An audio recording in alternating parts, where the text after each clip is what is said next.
Healthy Starts Early, a podcast about eating healthy as a family. I am your host, Sarah Ruthing, founder of the Phoebe app and passionate advocate of healthy eating at home. A quick disclaimer, our content is for informational purposes only and should not be taken as a healthcare advice. If you have any concerns over the health and well-being of your child, please contact your GP or health visitor. Now let's enjoy the next episode.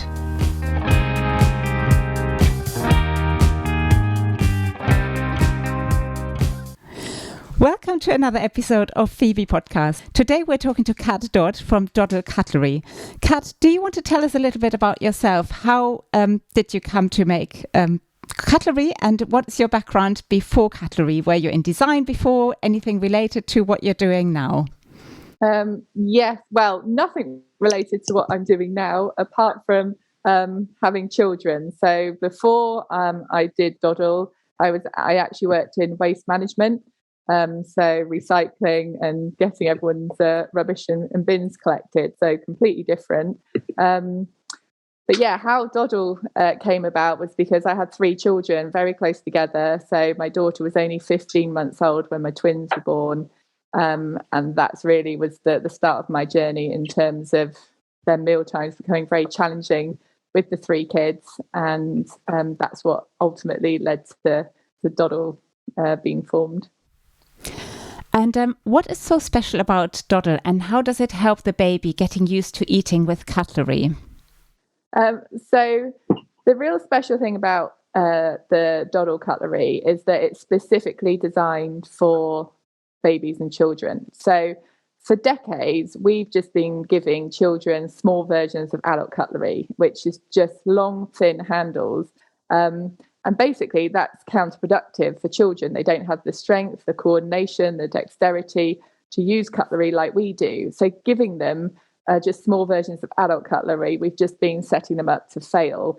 And that was basically the concept and the idea I was working with, which was then led to a long path of sort of research, development and testing to create cutlery that was specifically designed for children based on their coordination, their capability, their strength, their control. And how did the initial idea, how was that idea born? Because your cutlery looks very different to any other children's cutlery. Like you say, others might have a chunkier grip, or, the handle is a bit thicker than the usual adult version, let's say, of a fork or a knife. How did you come up with that really nice I would almost call it like, it's something that's molded towards to the hand of a baby. How did you come up with that idea? Well, it was actually a light bulb moment. So I was on holiday with my children. They were, the twins were 2 and my daughter was 3. Excuse me. And we had, it was another sort of messy meal. I'd given them pasta, and all they had in the place we were staying was plastic forks, your sort of standard disposable ones. And I had given those to the kids with their pasta. We still had the same issues of sort of mess, food flying everywhere. And then my 3-year-old accidentally broke the handle off her fork. And then she just picked up the sort of stubby utensil end of the fork. And then I was just watching her. I was just stood there watching her. And she then picked that up and she started to eat her pasta much more easily, where she was sort of going to try and stab it. She was successful. She was able to control it and get it into her mouth. And so I was watching the other two still sort of flicking it around with these longer forks that they were struggling to control. And then my other daughter, who was actually really starting to now concentrate and having much more success. And that gave me the idea that the long handle was counterproductive for children.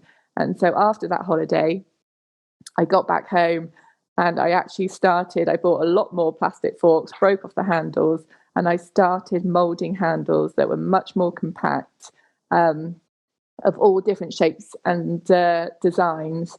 And that was really the start of my journey in terms of it wasn't a long, relatively thin handle children needed. It needed to be something much more compact and molded. And then from that, we built a lot more into the design in terms of how could we best help the development of the child. So not only make it easier for them to use cutlery, easier for them to control and coordinate, but also help them develop their sort of key motor skills. So that was really the sort of working principles, if you like. I'm really interested in that research stage that you went through. How long did it take to come from that initial broken fork and your initial, first ideas? I guess you must have used something like plasticine or, something soft to kind of form the handle, and then to finally arrive at the product that we have today. How long did that take? Well, that was a process of about 18 months, actually, of so my first sort of journey was looking at trying to get the right people on board in terms of the specialists. So finding a child development specialist that could really help consult and advise to make sure everything we were trying to achieve was in the best interest in the child and supporting their development. But really, once we had that person on board, it was just a long process of developing the designs, getting a lot of children, and then testing.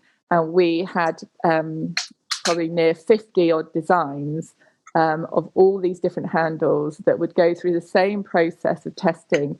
And it would be videoed, and we would have all these matrices so we could really quantify the results in terms of what really was the best. Some designs were just no good, so they would then be dropped. Others were reworked and remodified.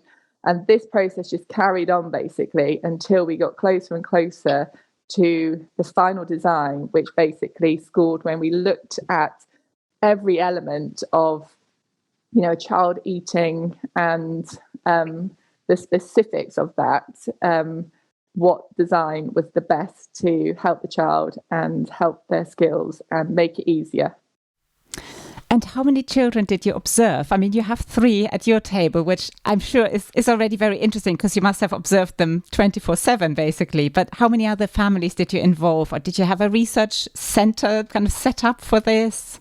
Yeah, we had lots of different environments, and that's what we wanted to do because we wanted to make sure it was as broad as it could be.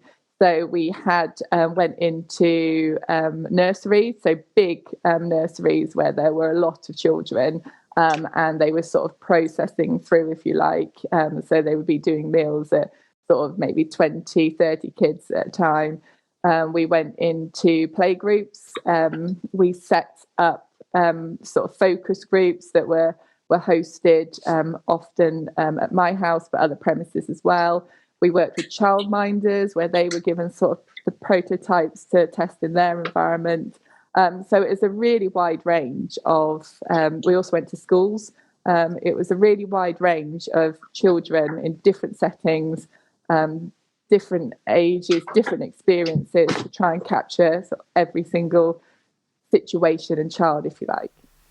And I noticed you have 2 different cutlery sets. So there's the tiny spoon and tiny fork for the very early stage, and then fork, knife and spoon for the older children. So how did you divide these 2 cutlery sets, and where do you think is the best time to swap over from one to the other? Yeah, well, in terms of the product development, it was a little bit back to front because actually the children's cutlery or the toddler cutlery, which is the 12 plus months, came first. But we realised that actually, what we wanted to do was get from the very first moment that babies were weaning, we wanted to get that familiarity with cutlery. Now, obviously, the expectation for babies sort of 6 to 12 months, we're not expecting them to be, cutlery connoisseurs and, really get to grips with effectively using cutlery, but it's all part of a journey. And I think some parents sort of maybe hope or expect they give cutlery to their children and they would just automatically just get it. And that's not always the case. There can be that period of time where it's building coordination, building skills, building strength. The beauty of doddl is that it's designed to be very intuitive. So we do expect that you can just push it on the table and the child will learn how to use that cutlery without, much guidance, etc. But yeah, the point of the baby cutlery really is that it's for babies, giving the cutlery to babies alongside their weaning journey so they can start to familiarise themselves with cutlery, explore cutlery whilst they're exploring the food. And by the time they get to nearer the 12 months, when they should be more able and successful using cutlery, then the toddler cutlery, which is obviously the metal ends, which is important as well, because you want to get them familiar with metal, because metal can feel and taste quite different. So if you keep them on plastic cutlery, after they've gone through that baby stage, then it can be quite a difficult transition then for them trying to get used to adult cutlery thereafter. So yeah, it was really just making sure the baby cutlery can still be held in a palmer grip, so they can sort of wrap their hand around it. Yeah. But it's the same principle in trying to get that finger strength and building that pincer grip as well. Because I have 3 children like yourself as well, and they're 6, 4 and 2 now. So obviously I didn't know about doddl cutlery for the first 2 children, but we had your cutlery for the last the last one from when he was around 7, 8 months old. And I have to say, I can really support it, that it was so easy for him to use the cutlery. Whereas with my other children, they were usually more interested in chewing on the spoons that we had in the beginning, because they were soft tipped, which is great as well. But it was a completely different experience, I would say, for the youngest to use the cutlery, and then also to very much, mimic what the older children were doing. So, yeah. That's the beauty of it. It was really... I used to find meal times really quite stressful, and it wasn't about sitting down ever really and enjoying family meal times. It felt more like a sort of job that needed to be done. The children needed to be fed, and it was trying to be the easiest way to get through that. But it's really not what mealtime should be about. Mealtime should be about enjoying the food, enjoying the company, and I think we do really believe, especially at doddl, that that's important from an early age to get into that sort of feeling and experience. So beauty of doddl is that, you can give it to your children and they can be successful with it from a young age. And, if mum or dad can then sit there, or siblings, and eat their food, and the toddler is happily, tucking into their food with their cutlery, then that's brilliant. Let me take a quick break and tell you about our great app Phoebe that gives you all the inspiration for cooking healthy food for your family. Phoebe is currently free to use, so make sure you get it today. The link is in the show notes. And if you find this episode helpful, please give us a 5-star review on Apple Podcasts to help more parents discover it. Now, let's get back to our episode. I think the most popular piece of your cutlery is actually the knife in our household that all children want to use and fight over at every mealtime. Could you talk to us a little bit about the knife and what's so special and so very different about your knife? Because your knife doesn't really look like a knife. If you think about a knife, it just doesn't look anything like it. So if you could just describe it for it, what it looks like for the listeners who haven't seen it before. We get that a lot in terms of people like, oh, what is that? So the knife, it is so obviously a standard knife is sort of long and thin from top to bottom, really, including working through the blade to the handle, one relatively long straight line. Our knife has a much longer, a shorter blade, and a much more compact handle. So actually the blade area is much bigger. And the reason it's designed like that is because, funny enough, when I started off with cutlery, I was really focusing on the spoon and fork, because I was still finding my children just moving from a spoon to a fork quite challenging. I hadn't really considered the knife, because like most parents, I thought, well, they're never going to be able to use a knife. It was absolutely hopeless. Whenever I tried giving them a toddler knife, they couldn't cut anything.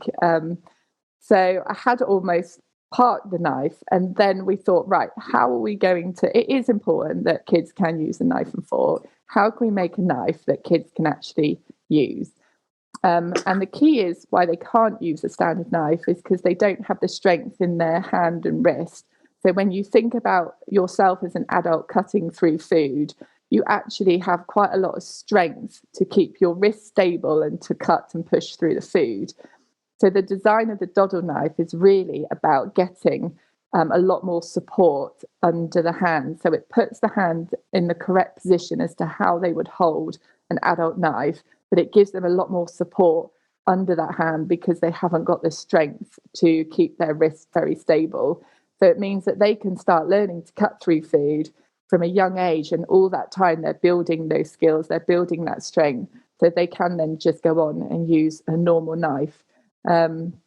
So yeah, the knife has been is really probably our most revolutionary product because it actually works and it's so different to what most people would look at a knife. But for a child, it's a perfect design. Can you describe because the handle sits on top of the knife, which I think is so brilliant. Yeah, it's really quite hard to describe. I'm trying to think of the shape that the knife blade creates, because I think some parents look at that and think, oh, that's quite intimidating. It's sort of a like a little wedge shape almost, or if you think about maybe a nail brush, how you might hold a nail brush, that's how the handle is sort of getting your hand positioned. And I say the blade is almost like a sort of wedge shape in order to help keep that hand up in the correct position. But the blade as well, you see, is really specifically designed so that it will cut food, but it won't cut skin. And it is a really unique design, how the teeth are specifically aligned and the sizing and all of that to make sure, because people look at it and think, oh, I wouldn't give my child that. But as we often do at trade shows, which I'm not necessarily recommending, but we're often sort of running the knife over our hands to be like, look, literally, you cannot cut your skin, but then you can easily then just start cutting through food. It is a very clever design. Yeah. And that knife, how did you come up with the design of the blade? Because it is so different to, any other baby knife is basically, it's a very blunt piece of metal and that's it. So how did you come up with the teeth of the knife? Yeah, well, the whole design, because when we were looking at children using a knife, what you would always see is when they try cutting through food, their hand would just drop down to the plate. So they weren't able to keep their hand up to cut through food. So that would happen, or they would sort of grip the knife around the other side and almost try clawing through the food with the knife. So the first point in terms of coming up with the design of the knife was to, having looked and observed children, was helping them to keep their hand up in the correct position because they didn't have the strength to do that. So that's what led to the shape of the knife utensil, or the blade, if you like, in that quite unique shape. And then the handle was really how could we make sure that the child is putting their hand in the correct position that they would hold an adult knife. So encouraging that finger to come along the top, having the knife tucked into the palm, but very comfortable so that it felt nice to hold, comfortable to hold, because that's the other issue, that a lot of cutlery and long, thin handles are not actually very comfy to hold and quite off-putting then for children to use. Say the teeth really was a lot of testing until we found the correct design of those teeth. So if you had them too small, it may get too sharp, and the orientation of how the teeth actually align. All of that was a lot of sort of testing and modification to make sure that it would cut through food easily, but wouldn't cut skin. So that did take quite a lot of trial and error in order to get those the actual blade of the knife. But what parents always told us with our research and our testing is that their frustration was that most of the toddler cutlery or baby cutlery was always very blunt, and so they struggled even to sort of cut up food or stab food with the fork, etc. Let alone the child being able to do that. So that's what typically would lead to the toddlers becoming frustrated then they would like chuck down the cutlery and resort to fingers. And then parents would get frustrated and a bit pulling their hair out as to why my child not using cutlery, why they just keep eating with their fingers. And that was really why, because we were just giving them implements that we thought, right, we'll just make the small versions of adult cutlery. We'll make them quite blunt so that they can't hurt themselves. And there we go. We'll expect them to use it. And, obviously they couldn't use it. And that's why children would often resort to fingers. How old is doddl now, doddl cutlery? Well, it's been, it feels almost like a lifetime, because I came up with the idea towards the end of 2013. And then it was quite a long journey of, as I say, with the research, the testing. We tried to set manufacturing up in the UK. Unfortunately, that wasn't successful. So that almost took another year out of our progress. So we started really selling beginning of 2017. So we're sort of nearly 5 years in, 4 or 5 years in of consistent selling. And I mean, obviously, you've talked us through the research stage, and now that you see so many people using it because you're a product out on the open market, I think you're quite strong in the baby cutlery market. What is the feedback that you get from parents, and has your product actually changed over the last 5 years, or have you had requests from people that said, that gave you feedback that things do not work or do work? What has it been for you?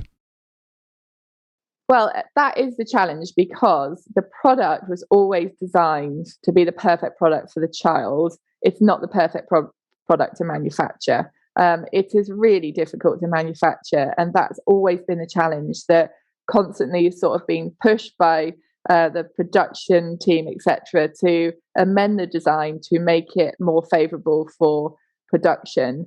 But it was so specific, that design, in terms of being the perfect one for the child, that for me, that's non-negotiable. So it does create its challenges. But the reason it's non-negotiable is because our feedback is amazing. We get 5-star reviews from parents. And not only that, consistently, we get emails from parents that literally it's been life-changing for them. And that just keeps me going all the time. There'll be, mums that have written to say, I have been so stressed about my child not eating, meal times were a nightmare. I was really unhappy. The child seemed really unhappy. And they've just been like, this has just completely been a game changer for us. And I love those emails. And that makes it, that's why I set out to do this, was to make meal times easier and more enjoyable, because that was not my experience with my children. Yeah. And so I knew there had to be a better way. And so when we get those emails from parents that are just love the cutlery, just made it the whole experience for their child easier, for themselves, for the parent easier as well, it makes it worthwhile. So the design, as I say, is not really negotiable, because that was so specific, and that's why it works, and that's why that we get such great reviews. And were there any bumps on your journey that's been? Well, you say you're 5 years on the market, but the journey is much longer. It's nearly a 10-year journey now. What were your biggest hurdles? It's a total roller coaster, and it always is. We have issues with, ultimately we were the first cutlery company then to redesign children's cutlery, and unfortunately, a lot of people have followed now down the same route. And I guess it's understandable, because our cutlery works. Small versions of adult cutlery didn't. So on the market today, you'll see a lot less sort of small versions of adult cutlery, and a lot more sort of aligning our principle that we sort of created, which was this much more compact, much more molded cutlery. So I guess that gets frustrating, because I sort of feel, that was a lot of a lot of years of hard work to create that, and then you do get companies that jump on the bandwagon in terms of, oh yeah, good idea. That's one of our challenges. funding as well. Like we're a true startup, so it was started from nothing essentially, what the sort of family could afford to invest, etc. So we've not had the deep pockets that big corporates and internationals have. So a lot of our growth has been through word of mouth and organic, which is great, but we want doddl to be available, or every parent to know about doddl. We sell doddl in over 30 countries worldwide. And so we don't feel there's any child that wouldn't benefit from using doddl. So that's sort of our mission. But that's a big mission, and lots of bumps along the road. It's a constant roller coaster. I mean, you're a mum of three. I'm a mum of three. I know it is so difficult to. We're just trying to run a business. You're running it. Any piece of advice for a mother of 1, 2, 3, 4 children, however many children, no children, being pregnant?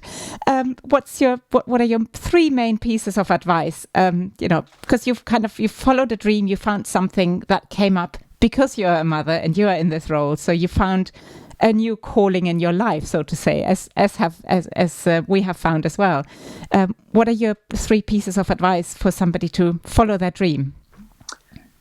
It's very tricky because you'll always feel that you're not doing something as well as you can. So if you're trying to start a business, run a business, and you're the main carer trying to look after children, you'll always feel like you're compromising. So you're never spending as much time with the kids, and you're never spending as much time as you feel you should be on the business. So I think my first piece of advice is it's almost you've just got to accept that that's the way it will be, and that the business will be okay if you give it as much time as you can, and the children will be okay if you give them as much time as you can. But there's no point beating yourself up about not being able to do both as well as you wish or hope or expect you should be able to. I think the next piece of advice is you've got to be really determined and really resilient. I'd say that's what's kept me going, because felt like there's been a lot more hurdles and bumps in the road than smooth sailing, and it can be very stressful, and it can be very tiring and very wearing. So if you're a personality or character that is very resilient, is very determined, then you probably will get through it. But if you don't like the uncertainty of ups and downs and risk, etc., then running a business with children is probably probably not necessarily well suited. And what would my third piece be? I think make sure that you've got a really good support network around you, and whether that's friends and family. But really, for me, especially in the early days, spending time researching all the organizations out there, because for startups, especially as women, mums, etc., there's a huge amount of support out there, whether it's in kind, whether it's grants. There are a huge amount of organizations. So I feel very lucky to have had the support I've had, but that does require, a bit of tenacity to really go looking for that support, because that's definitely what helped me get out the starting blocks. But it's so good to hear you talk honestly about it, because, sometimes people can see an Instagram feed or they see a glossy website and they think, oh, this person has it all sorted. But it's really nice to see, how it looks behind the scenes, and to get an honest view on what it's like. Well, people that know me know that I generally am pretty honest and speak my mind, which is probably why I don't do much in the way of social media, because I find it hard posting. It's that reality of that, it's definitely not all smiles, and it's not all glamour, and it's not all easy, and it is tough. But it's a great experience. I wouldn't have changed it for the world.